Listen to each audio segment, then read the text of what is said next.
नमस्कार मंडळी, तर कशा आहात सर्व. तर आज मी बनवणार आहे अंडा करी रेसिपी. तर मग चला रेसिपीला सुरुवात करूया.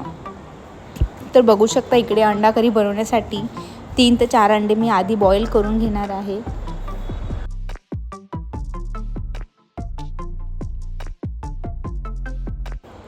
इकडे अंडे आपले चांगले बॉईल होतात तोपर्यंत एका साईडला मी जे आपल्याला करीसाठी लागणारा मसाला आहे तो बनवून घेणार आहे. मसाल्यात मी आपलं साधंच सगळं टाकणार आहे, ज्यामध्ये जाणार आहे कांदा, लसूण आणि खोबरं. तर त्यासाठी मी आधी त्याला भाजून घेणार आहे. त्याला कापून न भाजता गॅसवर मला असंच भाजून घ्यायचं आहे, जेणेकरून त्याच्याने करीचा जो कलर असतो तो पण चांगला येतो आणि टेस्ट पण याची चांगली लागते. त्यामुळे ते अख्खा कांदाच आणि खोबरं, मिरची, लसूण जे तुम्हाला टाकू वाटलं ते घेऊन याच्यामध्ये भाजून टाकू शकतात. मी इथे कांदा, खोबरं, लसूण आणि टमाटा घेतला आहे.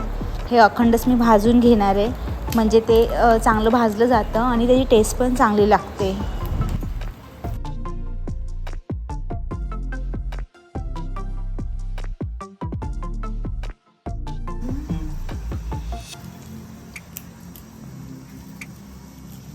अशा प्रकारे आपण हे सोलू शकतो इझिली. तर इकडे आता आपला जो मसाला आपण टाकणार आहोत ते आपलं सगळं चांगलं भाजून झालेलं आहे आणि भाजून झाल्यानंतर मी याचे तुकडे करून घेतले, जेणेकरून ते मिक्सरमधून बारीक व्हायला जास्त वेळ नाही लागणार.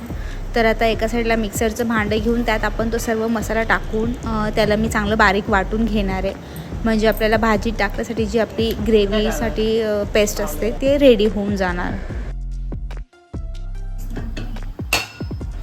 तर बघू शकता आता इथे आपला मसाला वगैरे रेडी करून झाला आहे आणि आता इथे कढई ठेवून त्यामध्ये थोडं तेल टाकून घ्यायचं आहे.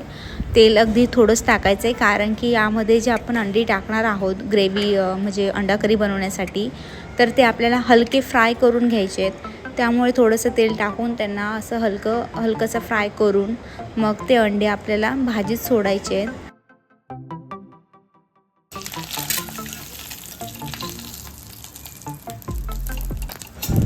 तर आता इकडे अंडे चांगले गोल्डन कलर येस्तोवर फ्राय होऊन गेलेले आहेत आणि ते काढून घेतल्यानंतर त्याच कढईत थोडंसं तेल टाकून आता आपल्याला भाजीला जे आहे ते तडका द्यायचा आहे. त्यामुळे मी ह्या तेलामध्ये आधी जिरं वगैरे टाकून घेणार आहे. त्यानंतर यामध्ये आपण जी पेस्ट केलेली आहे मसाल्याची ती पण आता याच्यात टाकून त्याला हलकं भाजून घ्यायचं आहे.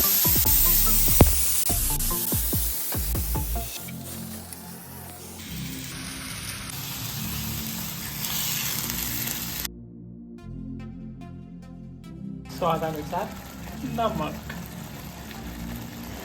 तर बघू शकता इथे आता आपला मसाला चांगला भाजून झाला आहे, त्याला तेल आलं आहे आणि आता यामध्ये जे चटणी मिरची आहे ते टाकून घेऊया.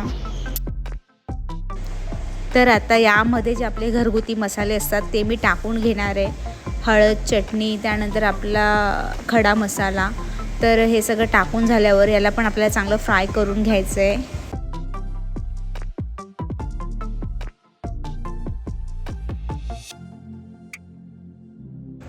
तर बघू शकता इथे आता पूर्ण मसाला आपला भाजून झाला आहे आणि आता ह्यानंतर आपण ग्रेव्हीमध्ये आपल्या अंदाजाने पाणी टाकून घेऊया.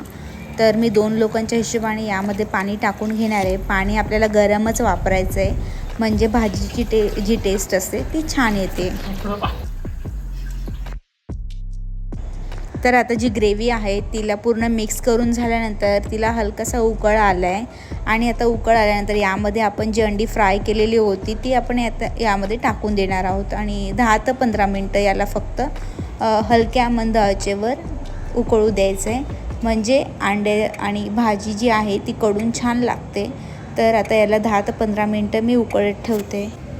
तर बघू शकता इथे आता आपल्या अंड्याची करी जी आहे ती बनवून रेडी झालेली आहे आणि त्याला मस्त तरी पण आलेली आहे. तर मग आता आपण अंड्याची ग्रेव्ही आणि राईस सर्व करून घेऊया. तर मग तुम्हाला अंड्याची भाजी कशी वाटली, आवडली असेल तर लाईक आणि कमेंट करून नक्की कळवा. चॅनलवर नवीन असाल तर सबस्क्राईब करायला विसरू नका. थँक्यू.